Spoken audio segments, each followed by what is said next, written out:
किस विदेशी यात्री ने गुर्जर प्रतिहार वंश की अल गुजर एवं इस वंश के शासकों को बैराई कहकर पुकारा? Option A Sulaiman, option B Al Masudi, option C Al Biruni, option D इनमें से कोई नहीं।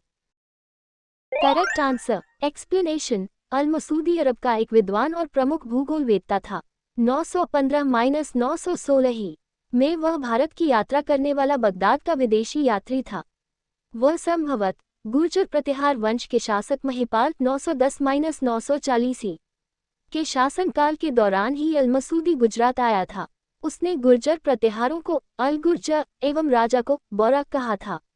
अपनी भारत यात्रा के समय अल मसूदी राष्ट्रकूट एवं प्रतिहार शासकों के विषय में जानकारी देता है। कर्पूर मंजरी नाटक के रचयिता राजशेखर को किस प्रतिहार शासक ने संरक्षण दिया? Option A Nagabhata 1, option B Nagabhata 2, option C Mahendrapala 1, option D Mihir Bhoj. Correct answer explanation. Rajshekhar काव्यशास्त्र के पंडित थे। वे गुर्जर वंशीय नरेश महेंद्रपाल प्रथम एवं उनके बेटे महिपाल के गुरु एवं मंत्री थे। कर्पूर मंजरी संस्कृत के प्रसिद्ध नाटककार एवं काव्यमीमांसक राजशेखर द्वारा रचित प्राकृत का नाटक सट्टक है। प्राकृत भाषा की विशुद्ध साहित्यिक रचनाओं में इस कृति का विशिष्ट स्थान है। महेंद्रपाल प्रथम मिहिर भोज का पुत्र और गुर्जर प्रतिहार वंश का 7वां शासक था। प्रतिहार स्वयं को का वंशज मानते थे जो राम के प्रतिहार अर्थात द्वारपाल थे। Option A Surya, option B Chandra, option C Lakshman, option D इनमें से कोई नहीं। Correct answer explanation. Gurjara Pratihara राजवंश की स्थापना नागभट्ट ने 725 में की थी। उसने राम के भाई लक्ष्मण को अपना पूर्वज बताते हुए अपने वंश को सूर्यवंश की शाखा सिद्ध किया। गुर्जर प्रतिहार सूर्यवंश का होना सिद्ध करते हैं तथा गुर्जर प्रतिहारों के शिलालेखों पर अंकित सूर्यदेव की कलाकृतियां भी इनके सूर्यवंशी होने की पुष्टि करती है। 750 में बंगाल के पाल वंश की स्थापना करने वाले गोपाल ऐसे शासक थे जिन्हें ऑप्शन ए बगैर संघर्ष के राजा घोषित किया गया, ऑप्शन बी संपन्न वर्ग के लोगों ने चुना, ऑप्शन सी सामंती सरदारों ने चुना, ऑप्शन डी उपर्युक्त सभी। Correct answer explanation. गुप्त और पुष्यभूति वंश के ह्रास और अंत के बाद भारतवर्ष राजनीतिक दृष्टि से विशृंखलित हो गया और कोई भी अधिसत्ताक शक्ति नहीं बची। राजनीतिक महत्वाकांक्षियों ने विभिन्न भागों में नए नए राजवंशों की नींव डाली। गोपाल भी उन्हीं में एक था। बौद्ध इतिहासकार तारानाथ और धर्मपाल के खालिमपुर के ताम्रलेख से ज्ञात होता है कि जनता ने अराजकता और मात्स्य न्याय का अंत करने के लिए उसे राजा चुना।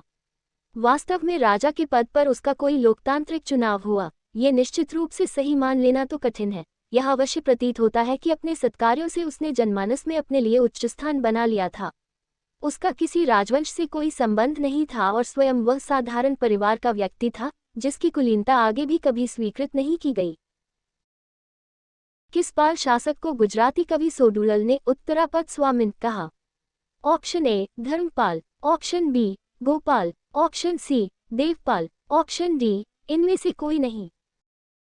Correct answer explanation. गोपाल के बाद उसका पुत्र धर्मपाल 770 में सिंहासन पर बैठा। धर्मपाल ने 40 वर्षों तक शासन किया। धर्मपाल ने कन्नौज के लिए त्रिदलीय संघर्ष में उलझा रहा। उसने कन्नौज की गद्दी से इंद्रायुध को हराकर चक्रायुध को आसीन किया। चक्रायुध को गद्दी पर बैठाने के बाद उसने एक भव्य दरबार का आयोजन किया तथा उत्तरापद स्वामिन की उपाधि धारण की। धर्मपाल बौद्ध धर्मावलंबी था। 9वीं सदी में भारत आए अरब यात्री सुलेमान ने किस साम्राज्य को रुहमा कहकर संबोधित किया? Option A Pala, option B Pratihara, option C Rashtrakuta, option D Sena. Correct answer explanation. Pala वंश के आरंभ के शासकों ने 8वीं शताब्दी के मध्य से लेकर 10वीं शताब्दी के मध्य अर्थात करीब 200 वर्षों तक उत्तरी भारत के पूर्वी क्षेत्रों पर अपना प्रभुत्व कायम रखा। भारत आने वाले एक अरब व्यापारी सुलेमान ने पाल साम्राज्य की शक्ति और समृद्धि की चर्चा की है। उसने पाल राज्य को रुहमा कहकर पुकारा है। यह शायद धर्मपाल के छोटे रूप धर्म पर आधारित है। हिंदू विधि की एक प्रसिद्ध पुस्तक दायाभाग के रचयिता थे। Option A Vijnaneshwara, option B Manu, option C Jimutavahana, option D इनमें से कोई नहीं। Correct answer. Explanation. Dayabhaga Jimutavahana कृत एक प्राचीन हिंदू धर्मग्रंथ है जिसके मत का प्रचार बंगाल में है। दायभाग का शाब्दिक अर्थ है पैतृक धन का विभाग अर्थात बाप दादे या संबंधी की संपत्ति के पुत्रों पौत्रों या संबंधियों में बांटे जाने की व्यवस्था। जीमूतवाहन 12वीं शती के भारत के विधि एवं धर्म के पंडित थे। वे पारिभद्र कुल के ब्राह्मण थे। रामपाल चरित की रचना किसने की?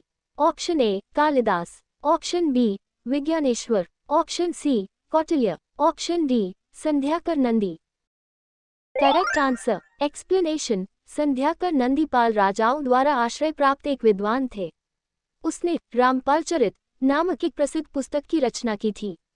संध्याकर नंदी कृत रामपाल चरित पुस्तक में रामपाल को पाल वंश का अंतिम शासक बताया गया है। पाल वंश के पतन के बाद बंगाल का राजनीतिक नेतृत्व प्रदान किया। ऑप्शन ए सेन वंश ने, ऑप्शन बी शर्की सुल्तानों ने, ऑप्शन सी खलजी ने, ऑप्शन डी इनमें से कोई नहीं। Correct answer. एक्सप्लेनेशन। पाल वंश के पतन के बाद बंगाल का राजनीतिक नेतृत्व प्रदान सेन वंश ने किया।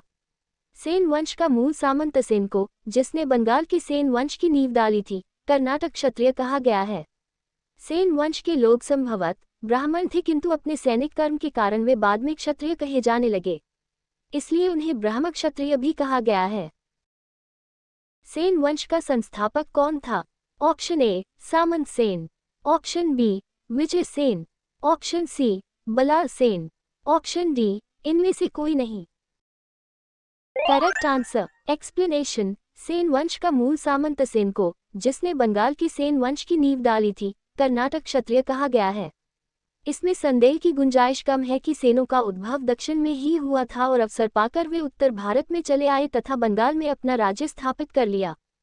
सेन वंश के लोग संभवतः ब्राह्मण थे किंतु अपने सैनिक कर्म के कारण वे बाद में क्षत्रिय कहे जाने लगे, इसलिए उन्हें ब्राह्म क्षत्रिय भी कहा गया है।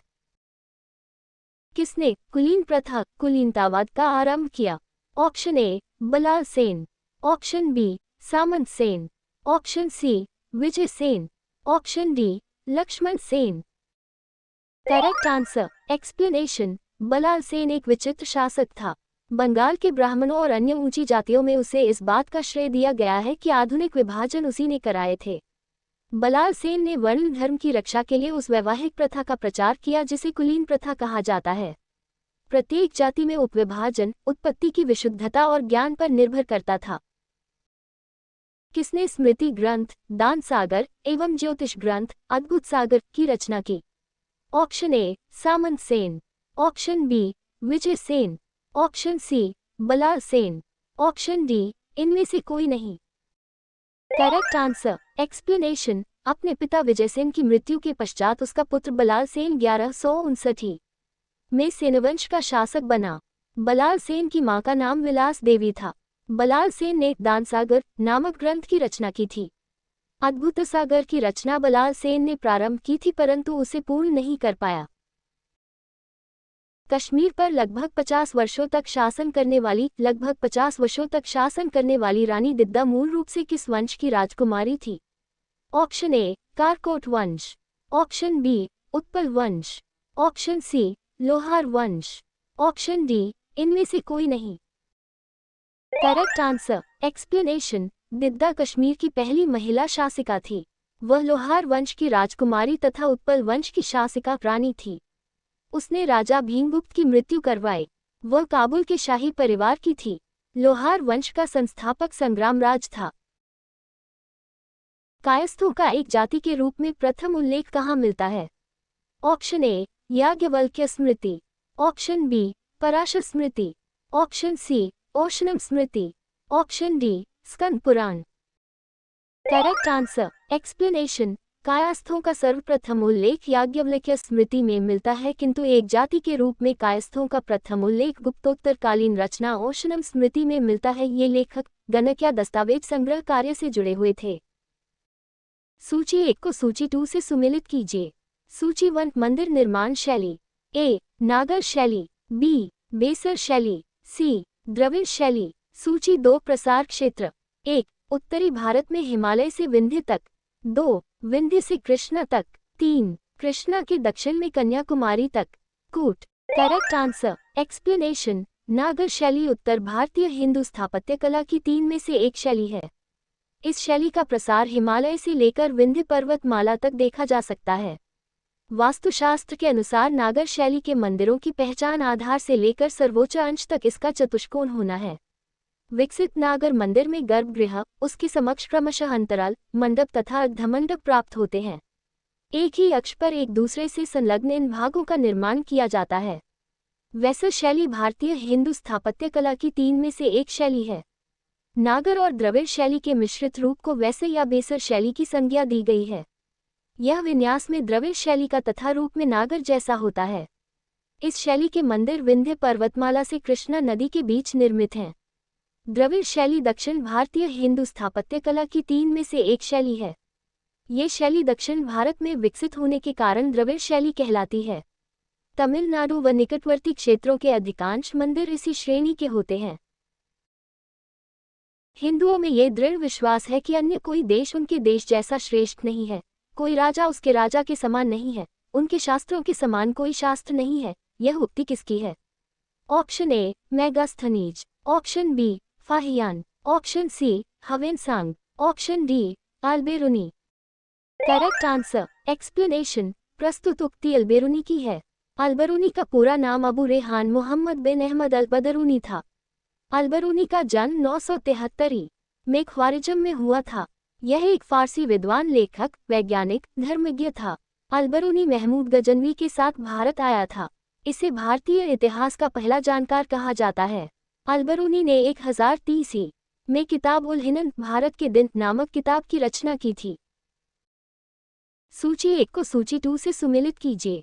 सूची 1 मंदिर। ए लिंगराज मंदिर भुवनेश्वर, बी जगन्नाथ मंदिर पुरी, सी सूर्य मंदिर कोणार्क। सूची 2 निर्माता। 1 केसरी नरेश, 2 अनंतवर्मन चोडगंग देव पूर्वी गंग नरेश, 3 नरसिंह देव पूर्वी गंग नरेश। कूट।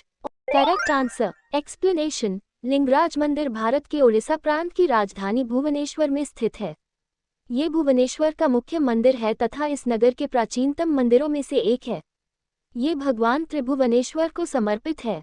इसे ययाति केशरी ने 11वीं शताब्दी में बनवाया था। यद्यपि इस मंदिर का वर्तमान स्वरूप 12वीं शताब्दी में बना, किंतु इसके कुछ हिस्से 1400 वर्ष से भी अधिक पुराने हैं। गंग वंश के हाल ही में अन्वेषित ताम्रपत्रों से यह ज्ञात हुआ है कि वर्तमान मंदिर के निर्माण कार्य को कलिंग राजा अनंतवर्मन चोडगंग देव ने आरंभ कराया था। सूर्य देवता को समर्पित रथ के आकार में बना ओडिशा का कोणार्क सूर्य मंदिर भारत की मध्यकालीन वास्तुकला का श्रेष्ठ उदाहरण है। इस सूर्य मंदिर का निर्माण राजा नरसिंहदेव ने 13वीं शताब्दी में करवाया था। यहाँ पर सूर्य देवता के रथ में पत्थर के 12 जोड़ी पहिए लगे हैं और रथ को खींचने के लिए 7 घोड़े जुते हुए हैं। गुर्जर प्रतिहार के उज्जयिनी शाखा का संस्थापक कौन था?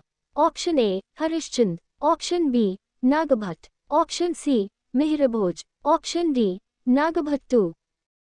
Correct answer. Explanation. Gurjara Pratihara के उज्जयिनी शाखा का संस्थापक नागभट्ट प्रथम थे। नागभट्ट प्रथम गुर्जर प्रतिहार राजवंश का दूसरा राजा था। इसने हरिश्चंद्र के बाद सत्ता संभाली। पुष्यभूति साम्राज्य के हर्षवर्धन के बाद पश्चिमी भारत पर उसका शासन था। उसकी राजधानी कन्नौज थी। कुचामन किले का निर्माण नागभट्ट प्रतिहार ने करवाया था। खजुराहो के मंदिरों का संबंध है। ऑप्शन ए शाक्त संप्रदाय से, ऑप्शन बी वैष्णव संप्रदाय से, ऑप्शन सी जैन संप्रदाय से, ऑप्शन डी ए, बी और सी तीनों से। Correct answer. Explanation. Khajuraho Bharat के मध्य प्रदेश प्रांत में स्थित एक प्रमुख शहर है जो अपने प्राचीन एवं मध्यकालीन मंदिरों के लिए विश्वविख्यात है। यह मध्य प्रदेश के छतरपुर जिले में स्थित है। खजुराहो के मंदिर का संबंध हिंदू तथा जैन धर्म से है। जैन वास्तुकला का प्राचीनतम उदाहरण मिलता है। ऑप्शन ए दिलवाड़ा में, ऑप्शन बी खजुराहो में, ऑप्शन सी पुरी में, ऑप्शन डी वाराणसी में। Correct answer. एक्सप्लेनेशन। दिलवाड़ा मंदिर 5 मंदिरों का एक समूह है। ये राजस्थान के सिरोही जिले के माउंट आबू नगर में स्थित हैं। इन मंदिरों का निर्माण 11वीं और 13वीं शताब्दी के बीच हुआ था। ये शानदार मंदिर जैन धर्म के तीर्थंकरों को समर्पित हैं। दिलवाड़ा के मंदिरों में विमल वासाही मंदिर प्रथम रति थकर को समर्पित सर्वाधिक प्राचीन है, जो 1031 में बना था। उदंतपुरी विश्वविद्यालय बिहार शरीफ नालंदा जिला का मुख्यालय बिहार का संस्थापक था। Option A Gopal, option B Devpal, option C Dharmpal, option D Mahipal. Correct answer explanation. Udantapuri विश्वविद्यालय भी नालंदा और विक्रमशिला विश्वविद्यालय की तरह विख्यात था।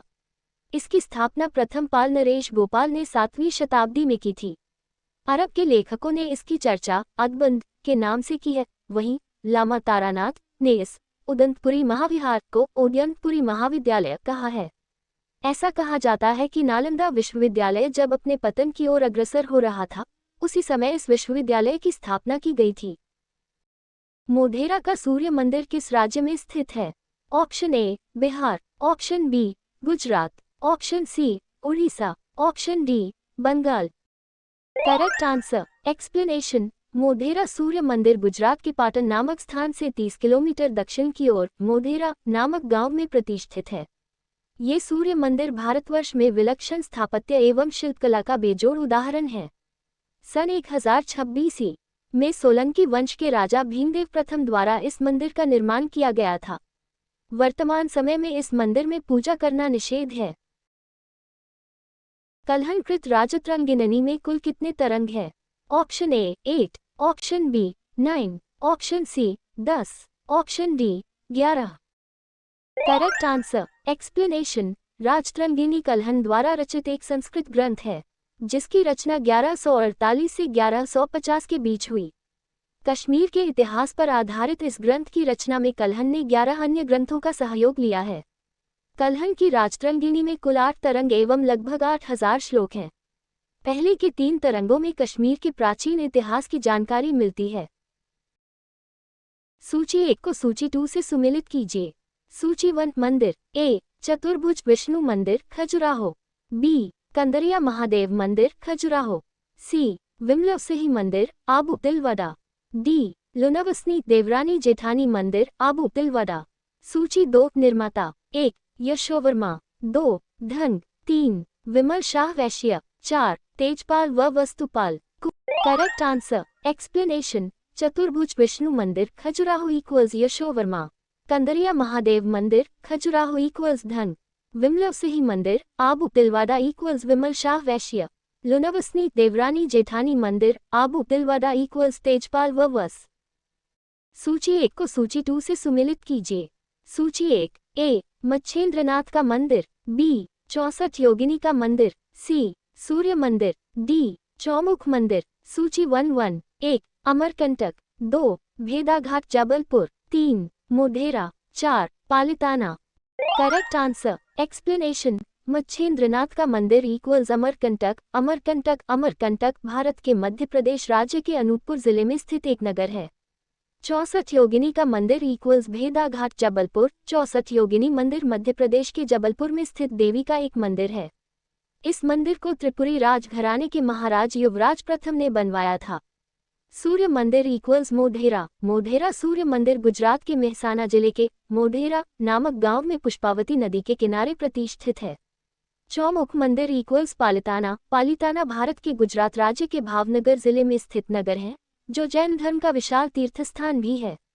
1618 में बना चौमुखा मंदिर क्षेत्र का सबसे बड़ा मंदिर है। चचनामा के अनुसार 6वीं और 7वीं शताब्दी में सिंधु देश की राजधानी क्या थी? Option A Deval, option B Aror, option C Lodhwa, option D Barmer. Correct answer explanation. Chachnama एक महत्वपूर्ण ऐतिहासिक ग्रंथ है जो 7वीं शताब्दी में सिंधु क्षेत्र के इतिहास को दर्ज करता है। इसमें बताया गया है कि इस समय सिंधु देश की राजधानी अरोड़ थी। अरोड़ को एक महत्वपूर्ण सांस्कृतिक और राजनीतिक केंद्र माना जाता था और यह साम्राज्य की राजधानी के रूप में प्रमुखता रखता था। किस विदेशी यात्री ने गुर्जर प्रतिहार वंश की अल गुजर एवं इस वंश के शासकों को बैराय कहकर पुकारा? Option A Sulaiman, option B Al Masudi, option C Al Biruni, option D इनमें से कोई नहीं। Correct answer explanation. Al Masudi अरब का एक विद्वान और प्रमुख भूगोलवेत्ता था। 915-916 में वह भारत की यात्रा करने वाला बगदाद का विदेशी यात्री था। वह संभवतः गुर्जर प्रतिहार वंश के शासक महिपाल 910-940 के शासनकाल के दौरान ही अलमसूदी गुजरात आया था। उसने गुर्जर प्रतिहारों को अल-गुर्जर एवं राजा को बोरा कहा था। अपनी भारत यात्रा के समय अलमसूदी राष्ट्रकूट एवं प्रतिहार शासकों के विषय में जानकारी देता है।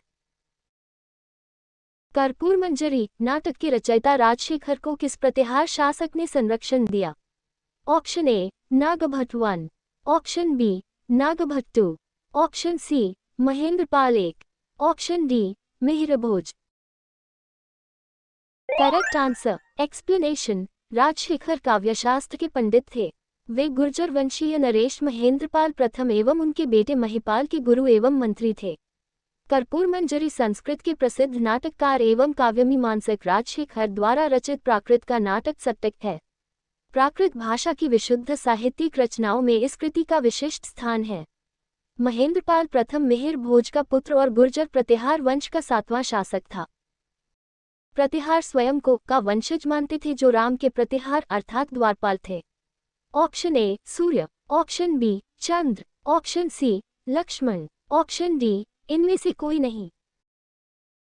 Correct answer explanation. Gurjara Pratihara राजवंश की स्थापना नागभट्ट ने 725 में की थी। उसने राम के भाई लक्ष्मण को अपना पूर्वज बताते हुए अपने वंश को सूर्यवंश की शाखा सिद्ध किया। गुर्जर प्रतिहार सूर्यवंश का होना सिद्ध करते हैं तथा गुर्जर प्रतिहारों के शिलालेखों पर अंकित सूर्यदेव की कलाकृतियां भी इनके सूर्यवंशी होने की पुष्टि करती है। 785 में बंगाल के पाल वंश की स्थापना करने वाले गोपाल ऐसे शासक थे जिन्हें ऑप्शन ए बगैर संघर्ष के राजा घोषित किया गया, ऑप्शन बी संपन्न वर्ग के लोगों ने चुना, ऑप्शन सी सामंती सरदारों ने चुना, ऑप्शन डी उपर्युक्त सभी। Correct answer explanation. गुप्त और पुष्यभूति वंश के ह्रास और अंत के बाद भारतवर्ष राजनीतिक दृष्टि से विशृंखलित हो गया और कोई भी अधिसत्ताक शक्ति नहीं बची। राजनीतिक महत्वाकांक्षियों ने विभिन्न भागों में नए नए राजवंशों की नींव डाली। गोपाल भी उन्हीं में एक था। बौद्ध इतिहासकार तारानाथ और धर्मपाल के खालिमपुर के ताम्रलेख से ज्ञात होता है कि जनता ने अराजकता और मात्स्य न्याय का अंत करने के लिए उसे राजा चुना। वास्तव में राजा के पद पर उसका कोई लोकतांत्रिक चुनाव हुआ, ये निश्चित रूप से सही मान लेना तो कठिन है। यह अवश्य प्रतीत होता है कि अपने सत्कार्यों से उसने जनमानस में अपने लिए उच्च स्थान बना लिया था। उसका किसी राजवंश से कोई संबंध नहीं था और स्वयं वह साधारण परिवार का व्यक्ति था, जिसकी कुलीनता आगे भी कभी स्वीकृत नहीं की गई।